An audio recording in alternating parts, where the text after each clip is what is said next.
बोलचाल की तथा अखबारों में प्रयुक्त होने वाली भाषा जितनी सरल हो उतना ही अच्छा है और उसको समझने में हिंदी और उर्दू बोलने वालों दोनों को ही कोई कठिनाई नहीं होनी चाहिए।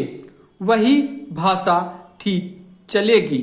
मैं उत्तर भारत के लोगों से जहाँ हिंदी अथवा हिंदुस्तानी बोली जाती है यही कहना चाहता हूँ कि यदि वे चाहते हैं कि हिंदी अथवा हिंदुस्तानी सारे भारतवर्ष में चले तो उनको अहिंदी भाषियों को अपने साथ लेने का प्रयास करना चाहिए, क्योंकि वे जिस भाषा को नहीं अपनाते वह सारे देश की भाषा नहीं हो सकती।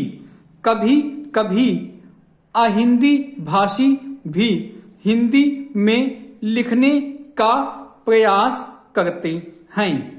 यदि उनकी हिंदी के व्याकरण की दृष्टि से जांची जाए तो हिंदी भाषी उसे स्वीकार नहीं करेंगे। मैं उनसे यह भी कहना चाहता हूँ कि उन्हें यह समझ लेना चाहिए कि केवल हिंदी भाषा में ही नहीं बल्कि उसके व्याकरण में भी इतना हेर फेर करना पड़ेगा कि दूसरी भाषाओं के मुहावरे हिंदी भाषा में खप सके। भाषा तभी विकसित हो सकती है। मैं आशा करता हूँ कि भाषा के इस प्रश्न को सांप्रदायिक रूप नहीं दिया जाएगा। उसे एक बार सांप्रदायिकता का रूप दे देने पर उसका उसमें से निकलना कठिन हो जाएगा।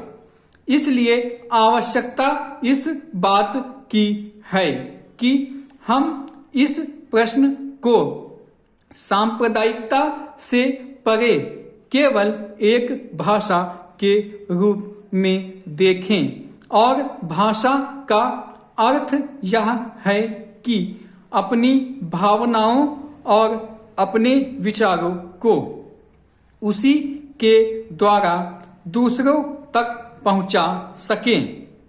यदि राष्ट्रभाषा ऐसी भाषा बना दी गई जिसे कुछ ही लोग समझें तो हमारी समस्या हल नहीं हो सकती।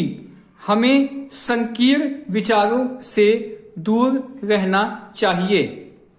भाषा के संबंध में विचार करते समय किसी एक राज्य की दृष्टि से नहीं बल्कि सारे देश की दृष्टि से विचार करना चाहिए और तभी भाषा को वह रूप प्राप्त होगा जिसका मैंने उल्लेख किया है।